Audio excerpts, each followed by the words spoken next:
ખેડૂત મિત્રો, મગફળી 60-70 દિવસની ઉપર થાય ત્યારે એક સૌથી વધારે અત્યારે પ્રશ્ન જોવા મળે છે વાયરવર્મનો.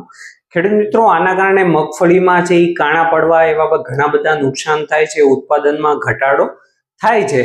તો આજે આપણે વિડીયોમાં ચર્ચા કરવાના છીએ કે આ વાયરવર્મ છે એ કઈ રીતના નુકસાન કરે છે, એનું કઈ રીતના આપણે નિયંત્રણ કરવું જોઈએ. કેમ કે ઘણીવાર થાય કેવું કે જ્યારે તમે મગફળી ઉપાડીને જુઓ ત્યારે તમારી જે મગફળી હોય એમાં કાણા પડી જવાના પ્રશ્ન છે એ જોવા મળે, પણ ત્યારે ઘણીવાર છે કે ભાઈ બહુ મોડું થઈ જાય ત્યારે આપણે પછી સારી રીતના નિયંત્રણ એનું કરી શકીએ નહીં. તો આજના વિડીયોમાં આપણે સંપૂર્ણ ચર્ચા કરીશું કઈ રીતના એનું જીવન ચક્ર છે, કઈ રીતના આપણે એને નિયંત્રણ કરી શકીએ અને એને નિયંત્રણ કરવા માટે કઈ કઈ દવાનો આપણે છે એ ઉપયોગ કરી શકીએ. તો ખેડૂત મિત્રો, આપણી સાથે છેલ્લે સુધી જોડાઈ રહેજો જેથી તમને મહત્વની માહિતી છે એ મળી જાય.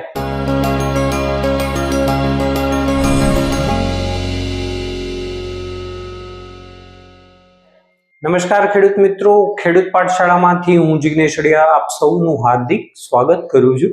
ખેડૂત મિત્રો, જ્યારે મગફળી છે એ આપણે વાત કરીએ એમ 60-70 દિવસ ઉપરની થાય, દોડવા અવસ્થાએ હોય, દોડવા બેસવાની શરૂઆત થાય ત્યારે અત્યારે આપણને ઘણી જગ્યાએ વાયરવર્મ છે એના પ્રશ્ન જોવા મળે છે. તો આજનો જે ખાસ વિડીયો છે એના માટે છે કે વાયરવર્મ વિશે થોડુંક છે કે આપણે ડિટેલમાં માહિતી લઈએ.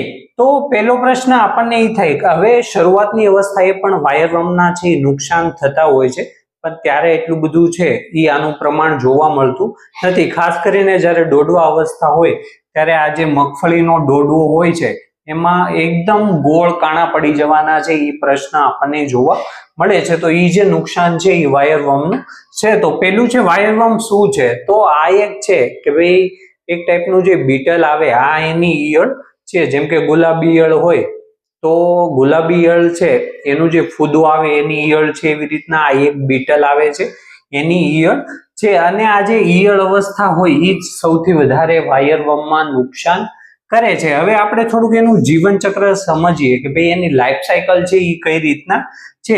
તો કે જે એનું બીટલ હોય છે એ આપણી જમીનની અંદર છે એ ઈંડા મૂકતું હોય છે અને એમાંથી છે એ ઈયળ બહાર નીકળે જે આપણે વાયરવર્મ છે. અને આ જે ઈયળ છે એ જ મગફળીના છોડને જે મૂળ હોય એમાં ખાવામાં, પછી કે દોડવા હોય એમાં કાણા પાડવામાં સૌથી વધારે નુકસાન કરે છે. અને આ છે એ ઈયળ અવસ્થા છે એ 2 થી 5 વર્ષ સુધી છે એ ચાલી શકે છે. કેમ કે ઘણીવાર કેવું થાય કે જ્યારે એને પૂરતી બધું જે જમીનનો ભેજ હોય, વાતાવરણ હોય એ અનુકૂળ હોય ત્યારે એ છે આપણા પાકને છે એ નુકસાન કરે છે. જ્યારે અમુક વાતાવરણ અનુકૂળ ન હોય ત્યારે એ સુષુપ્ત અવસ્થામાં છે એ ઈયળ જતી રહેતી હોય છે.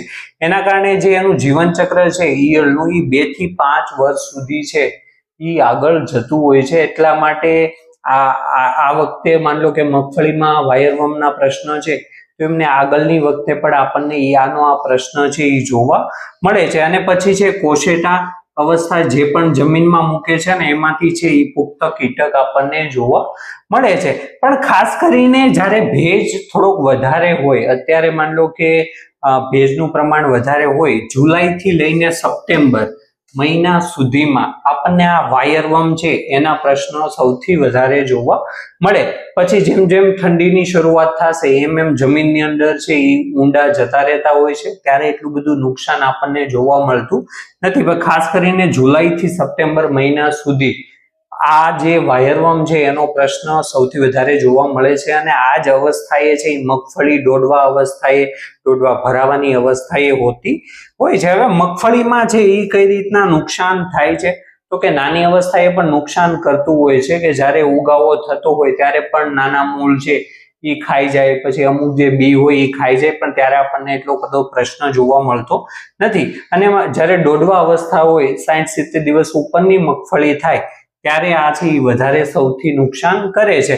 અને માની લો કે આ મગફળી છે અને એમાં જે કાણું પાડે પછી એમાં છે ફૂગજન્ય અને બેક્ટેરિયાથી થતા રોગો છે એનું પ્રમાણ વધી જતું હોય છે. ઘણીવાર દોડવા કાળા પડવા એવા પ્રશ્નો પણ થતા હોય છે.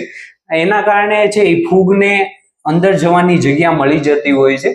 તો આ જે વાયરવર્મ જ્યારે નુકસાન કરે એ પછી ફૂગ અને બેક્ટેરિયાના રોગો પણ છે એ વધી જવાની સંભાવના છે એ રહેતી હોય છે। હવે વાત કરીએ સૌથી અગત્યનું કે ભાઈ આનું નિયંત્રણ આપણે કઈ રીતના કરી શકીએ। તો પહેલી વસ્તુ એ છે કે ભાઈ નિરીક્ષણ। આપણે જ્યારે 60 દિવસ ઉપરની મગફળી થાય ત્યારે અલગ અલગ જગ્યાએથી આપણે 2 થી 3 છોડ આપણે ખેંચીને આપણે તપાસ કરતું રહેવું પડે કે વાયરવર્મનું જે નુકસાન છે કે નહીં। અને આપણે છે એ અલગ અલગ જગ્યાએ, કેમ કે આ છે માની લો કે જ્યારે વાયરવર્મનું નુકસાન હોય, આ આપણું ખેતર છે તો એ અલગ અલગ જગ્યાએ છે એ નુકસાન કરતા હોય છે। એવું નથી કે ભાઈ આ જગ્યાએ નુકસાન કરે તો બધી સંખ્યા અહીંયા જોવા મળશે। ખેતરમાં અલગ અલગ જગ્યાએ છે એ આપણે જોતું રહેવું પડે। તો એ વસ્તુનું આપણે ખાસ ધ્યાન રાખવું। અને ખાસ કરીને એની જે ઈંડા અવસ્થા છે, કોશેટા છે, એ જમીનમાં મૂકતું હોય છે। તો આપણે ઉનાળામાં જ્યારે ખેડ કરતા હોય તો બધા કરતા જ હોય છે। અને બીજી વસ્તુ એ કે ઘણા જે વૈજ્ઞાનિક ઓલા છે કે ભાઈ જ્યારે ભેજનું પ્રમાણ ઓછું થાય ત્યારે આપોઆપ છે એ વાયરવર્મનો પ્રશ્ન છે એ આપણને ઓછા જોવા મળતા હોય છે। પણ આ ચોમાસાની પરિસ્થિતિમાં આપણે આ વસ્તુ કરી શકીએ નહીં। હવે વાત કરીએ કે કઈ એવી છે એ બાયોપેસ્ટિસાઇડ છે કે ભાઈ કઈ એવી દવા છે જેનો આપણે છંટકાવ કરી શકીએ। તો પહેલી વસ્તુ એ છે કે મેટારાઇઝમ, જે આપણે બેક્ટેરિયા કહેતા હોય છે, ખરેખર આ મેટારાઇઝમ છે એ ફૂગ છે। તો એ આપણે કોઈ પણ ઓર્ગેનિક ખાતર હોય, સેન્દ્રિય ખાતર હોય અથવા રેતી સાથે પણ ભેળવીને છે એ આપણે પૂંખી દેવાનું હોય છે। ઘણા ટ્રાયકોડર્મા સ્યુડોમોનાસની વાપરતા હોય છે, મેટારાઇઝમ પણ છે એ મૂંડા માટે વાપરે છે। તો મેટારાઇઝમના પરિણામ છે એ પણ વાયરવર્મમાં આપણને સારા એવા જોવા મળે છે। અને આપણે દવાની વાત કરીએ તો ક્લોરપાયરીફોસ છે, ક્લોરોસાઇપર છે, એ દવાનો આપણે ઉપયોગ કરી શકીએ। જો ડ્રીપની સુવિધા હોય તો ડ્રીપમાં આપણે સીધું ચલાવી શકીએ, અથવા આપણે જ્યારે પૂરતી ખાતર કોઈ નાખતા હોય તો આપણે પૂરતી ખાતર સાથે ભેળવીને પણ છે એ આનો ઉપયોગ કરી શકીએ। બીજું આપણે ખાતર જે આવે છે જે થાયોમિથોક્ઝામ અને ફિપ્રોનિલ